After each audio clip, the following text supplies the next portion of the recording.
And for more, we can cross to Rouzbeh Parsi, Adjunct Senior Lecturer at Lund University in Sweden. Thank you for being with us here on France 24. Thanks for having me. You're not privy to any exclusive information regarding the health and whereabouts of the new Supreme Leader? No, but I've learned to take everything with a pinch of salt. So what does taking everything with a pinch of salt mean in this case? In this case, it means to not get too stuck on him as a person, in the same way that one shouldn't have gotten too stuck on his father. That is, that this system is not based on a single person. And at this point, as in the operational phase of a war, I don't think his input is of that necessarily big weight. His role will come to the fore once we get to the point where the Iranians and the Americans are actually going to talk, because then the political, if you will, the political weight, but also the political mandate that he has as Supreme Leader will play a role in what they negotiate about and what the end result might be. All right, so for now you're saying the ones that are calling the shots are the Revolutionary Guards, are people like the former Parliament Speaker Ali Larijani, who's heading that National Security Council of sorts. But still, Mojtaba Khamenei, will he be a puppet? Will he be the actual leader? His father was certainly the man in charge. Yes, but it took his father almost 10 years to, feel secure enough in his position. And he got there by cultivating these ties with the Revolutionary Guards and giving them the privileges that allowed them to grow in importance, both economically and politically. So in a sense, Mojtaba has a leg up in inheriting some of that, and supposedly having also worked intimately with the Revolutionary Guards for the last decade or more. But exactly what that means in terms of how he wants to maneuver remains to be seen. And that's partly something that would have been the case either way. But at this juncture, with a war, even if it were to end next week, will have repercussions for Iran and the region and the United States for the foreseeable future. So that kind of adds an extra layer of confusion, complication, and, if you will, obfuscation as to what he wants and what he can do. Rouzbeh, you're seeing on your screen there still pictures of Mojtaba Khamenei. We have very little video footage of him. We have virtually no soundbite clips of him, even dating way back. What do you know about him? I know very little, like everyone else. I mean, that's the reason for the pinch of salt, which is a bit of element of criminology when it comes to trying to figure out and pin down Mojtaba. So people claim to know that he knows someone and that relationship should mean something. Obviously, he's worked for more than a decade, as I said, in the office of his father, which is a very influential institution in and of itself. And he would probably not have been able to do that if he was not more or less aligned with his father. Now, how much he wants to strike out on his own, as it were, and create some kind of variation on the baseline that his father established, that is very difficult to know at this point, because right now, the Islamic Republic, in a sense, is fighting for its survival.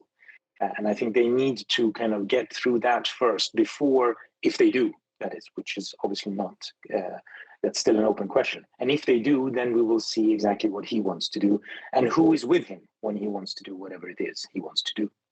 A long war ahead? I think the American assumption that the Iranians shooting off less missiles is an indication that they don't have them or don't have the capacity to shoot them off is wrong.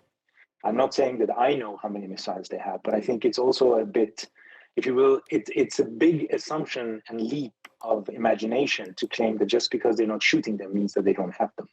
I think they have a strategy, and it's a strategy that is not very unlike the Israeli-American one, which was to first destroy all anti-aircraft missile batteries and so on in order to have full control of Iranian skies. And I think what the Iranians have done, and it seems partly at least been successful, is to destroy the radar stations and other elements of the Israeli-American defense, which allows them to counter Iranian ballistic missiles. And once that is done, that means that it's easier for them to hit and exactly hit what they want to hit. And the question now is, do they have anything left to hit with? And I think I wouldn't make the assumptions that they don't just because they're not using them yet. They want a war that ends with Donald Trump understanding that there is a price to pay to wage war on Iran, so that whenever they sit down to negotiate, it will be much more serious than what Donald Trump has managed so far with his golfing buddy and his son-in-law. And that is their strategy. Whether they manage to pull it off is a different issue. And this U.S. warning to citizens in Iranian ports along the Strait of Hormuz that they're now going to be a target. What's your reaction? Is that fog of war stuff, or are we expecting critical infrastructure to be hit even more on both sides? I think the problem with the American war is that it's a war in desperate search for strategy. That is, that they have had very different goals with very different levels of ambition, and with very little planning in terms of how the military element comes together with the political end result that they're aspiring to. And so that's why we see these changing goals all the time. So yes, they might hit the Iranian coastline now because they're running from one crisis of their own making to the next.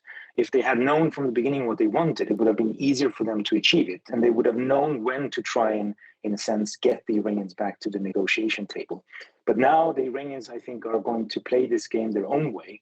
And yes, the US can, of course, destroy even more infrastructure than it has done, but I'm not sure it's going to be enough to open the Strait of Hormuz, because as you showed in your earlier segment, the problem here is not that Iran is going to be able to hit a number of ships. It's the very threat and the fact that they now and then can lob something at a ship, which will make the insurance premiums go up and stay up, and make the captains of the ship very reluctant to actually use the Strait of Hormuz. And that will have enough effect on the world economy to, again, raise the price for this American adventure.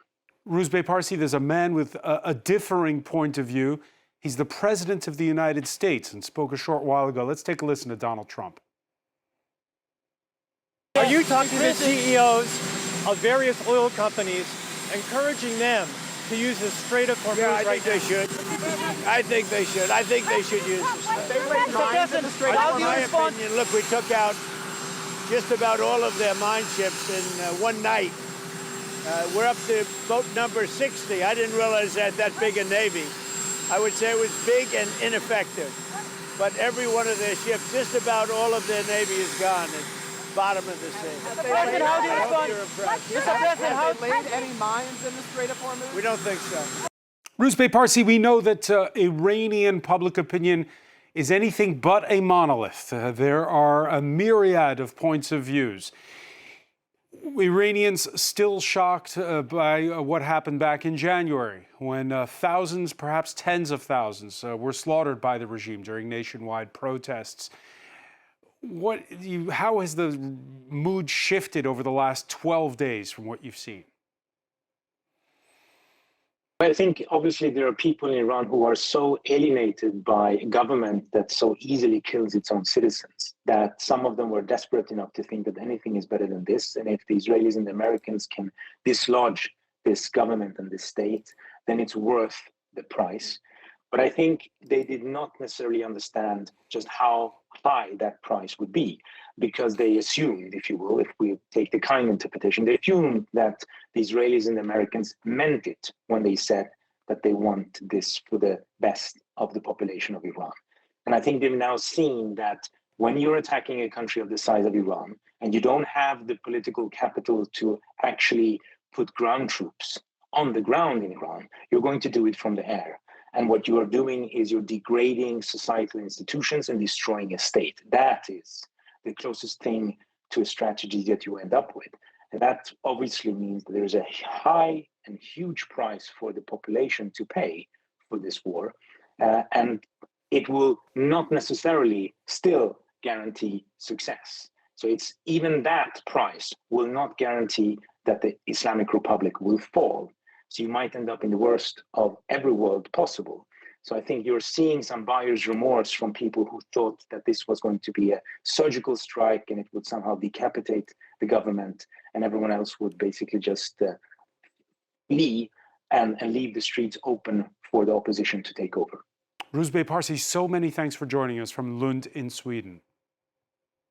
Thank you.